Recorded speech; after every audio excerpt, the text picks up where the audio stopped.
kewajiban orang tua, saudara sekalian, para wanita di rumah, perhatikan, adibu aladakum bisalasi khisalin. Assalamualaikum warahmatullahi wabarakatuh. Bismillah walhamdulillah wassalatu wassalamu ala rasulillah Sayyidina Muhammad ibn Abdullah wa ala alihi wa sahbihi wa wala hawla wa la quwwata illa billah, amma ba'du. Pada kali ini pertemuan ketiga adalah bab menerangkan tentang tanda-tanda baligh. Bismillahirrahmanirrahim. Faslun alamatul bulughi salasatun. Ini satu pasal menerangkan tentang tanda-tanda baligh.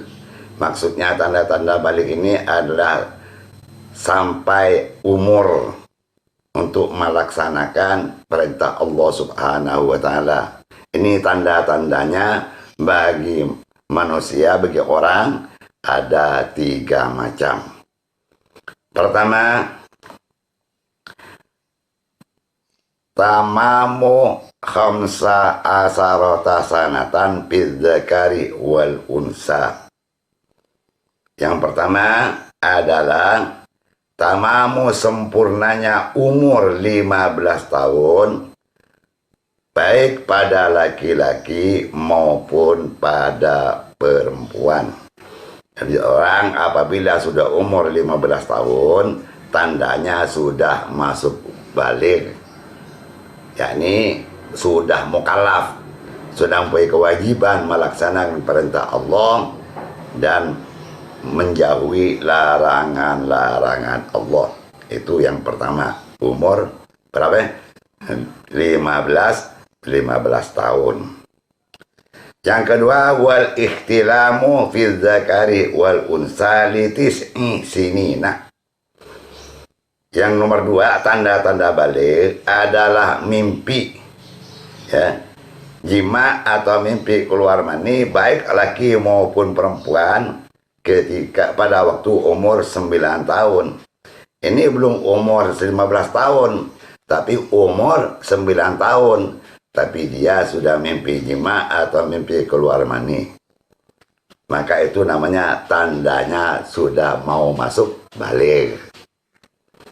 Kemudian yang ketiga, wal haidu fil unsa litis'i sinina. Wal haidu yang ketiga adalah haid fil unsa untuk atau bagi orang wanita litis'i sinina karena masuk umur 9 tahun.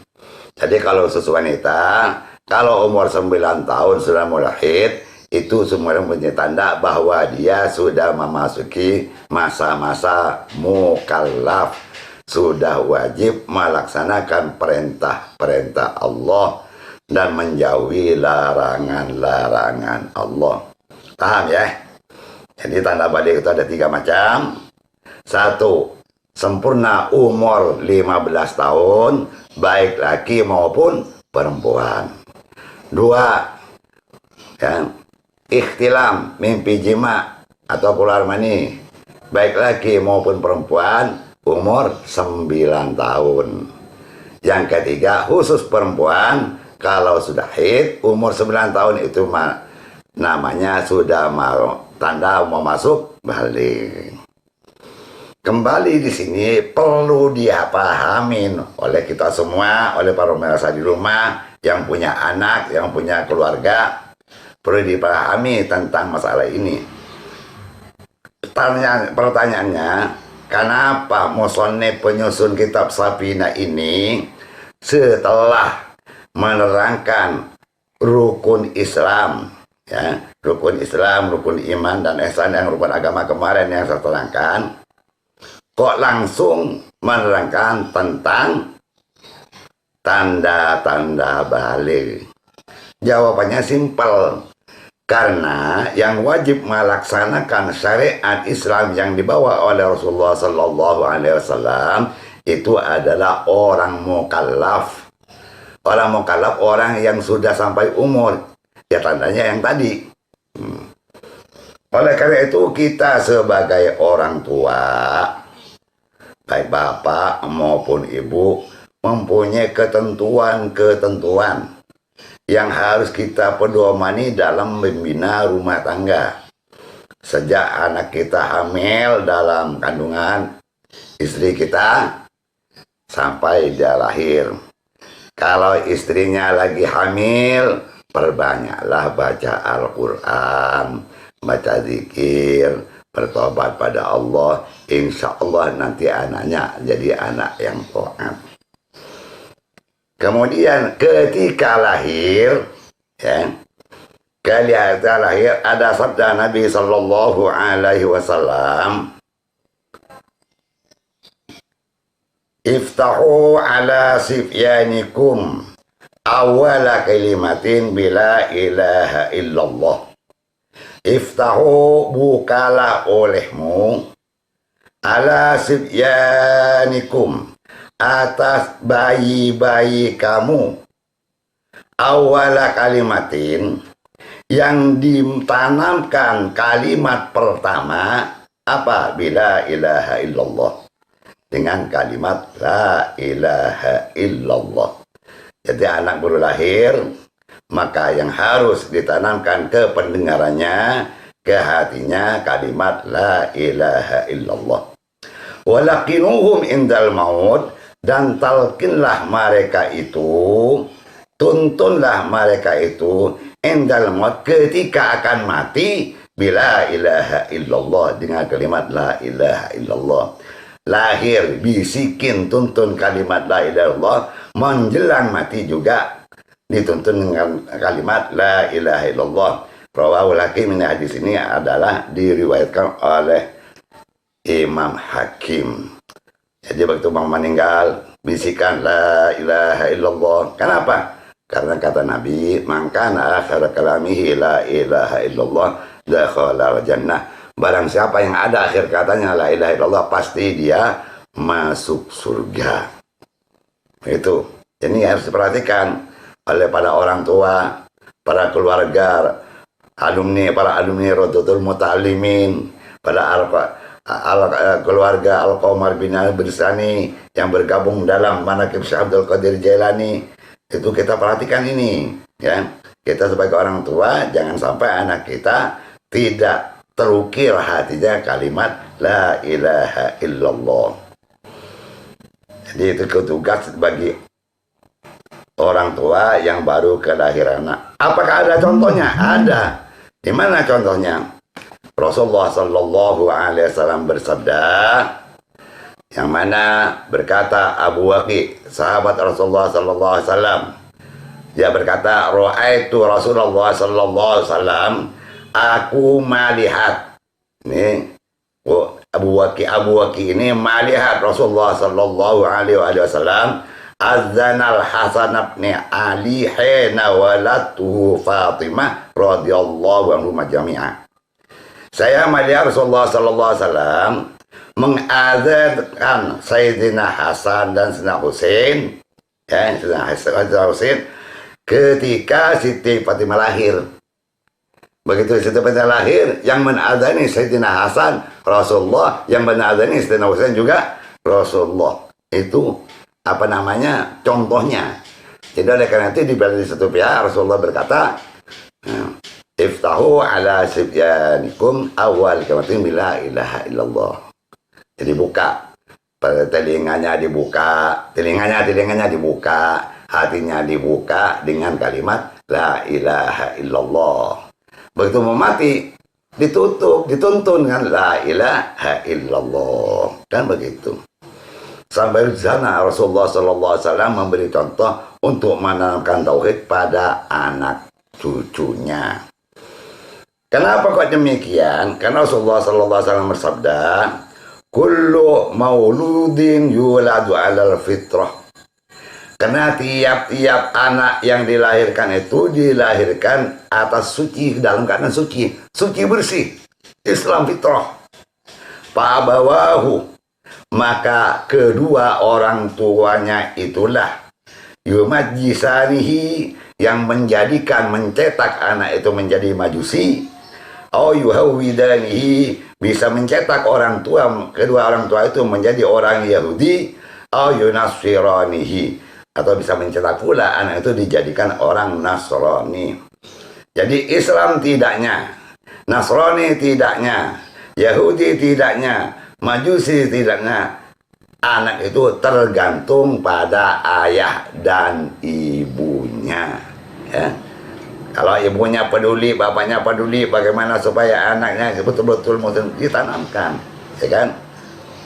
Oleh karena itu di sini Musannif dalam kitab Safina ini menaruh bab mengenal tanda-tanda balik sebelum menerangkan semua, sebelum menerangkan bersuci, sebelum menerangkan wudhu, sebelum menerangkan sholat dan lain-lainnya, dikasihlah dulu bahwa masa-masa kita menanamkan pada anak itu dalam syariat mulai sejak menjelang balik.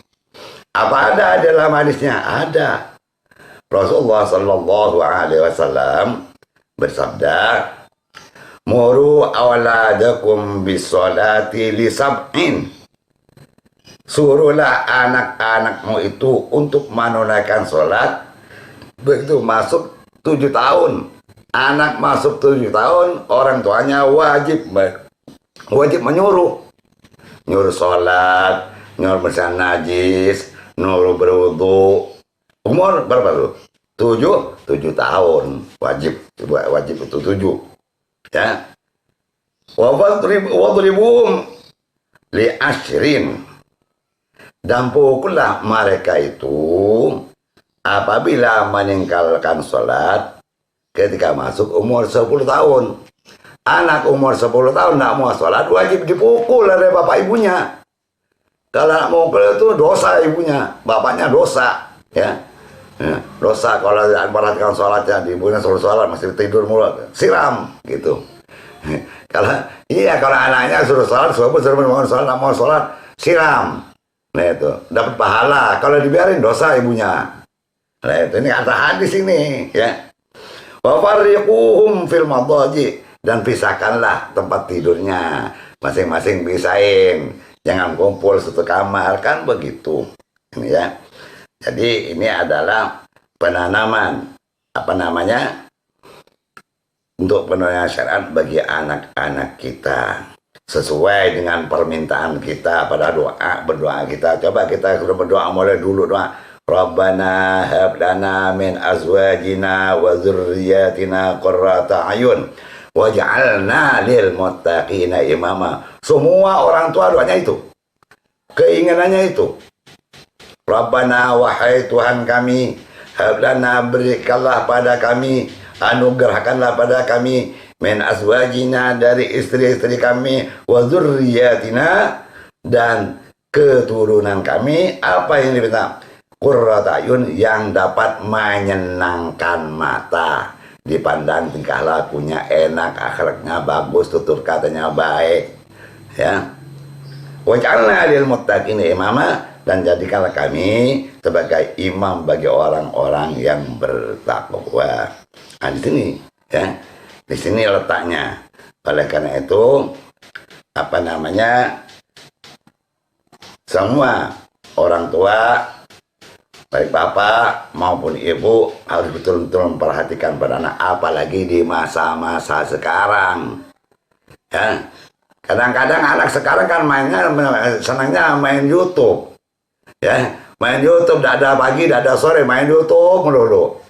Nah, ibunya yang ada di rumah itu sebagai pendidik awal, karena madrasahnya anak itu ibu, ya. Nah itu habis maghrib suruh baca Quran, ya. Habis subuh baca Quran, tidak usah banyak-banyak. Habis maghrib baca Quran, habis subuh baca Quran di rumah. Nawiru buyutukum bi qiraatil Quran, ya. Nawiru, cahayailah, ya. Berilah cahaya rumah ramuanmu itu dengan cahaya bacaan Al-Quran. Jadi kalau habis maghrib mati HP itu semua, habis subuh mati HP itu semua, baca Quran, ya. Jadi nanti kalau ya abinya mati, meninggal, umminya meninggal, habis mereka kan dibacaan Quran itu. Kalau dari sekarang nggak bacaan Quran, Masya Allah, apa yang diharapkan kan begitu. Jadi kita orang tua ini mulai dulu mendidik untuk sekolah, habis sekolah di madrasah, di pesantren. Harapannya ada lagi, cuman mengharapkan doa, ya kan? Nah, kewajiban orang tua, saudara sekalian, pemirsa di rumah, perhatikan, adibu aladakum bisalasi khisalin. Didiklah anak-anakmu itu dengan 3 perkara. Pertama, hobi nabiyikum. Didik anak-anakmu itu untuk mencintai nabimu. Kenalkan Nabi Muhammad bin Abdullah bin Abdullah semua. Kenalkan, ya. Diajak baca salawat, ya. Wa ahli baiti, dan keluarganya Nabi. Keluarganya Nabi itu siapa? Ya, keturunannya para habaib. Jangan sampai nyakitin para habaib. Yang nomor 3, ya, wa qiraatil Quran. Didik anak-anak itu untuk cinta membaca Al-Qur'anil Karim, ya. Inilah diantara pertemuan kali ini yang dalam babnya itu adalah bab tanda-tanda balik. Mudah-mudahan bermanfaat pada kita semua dan dapat kita mengamalkan dengan sebaik-baiknya, terutama pada orang tua yang punya anak. Jangan sampai anak kita buta syariat agama. Al-Qur'annya harus diperhatikan. Jangan sampai nanti kita mati oleh anak cuma dinyanyiin, nggak dibacain Al-Quran. Masya Allah, dia celaka banget orang tua. Orang tua meninggal, anaknya nggak bisa baca Quran, nggak bisa doain bapaknya, nggak bisa doain ibunya. Padahal di tiap hari itu kan dianjurkan, ya, dianjurkan.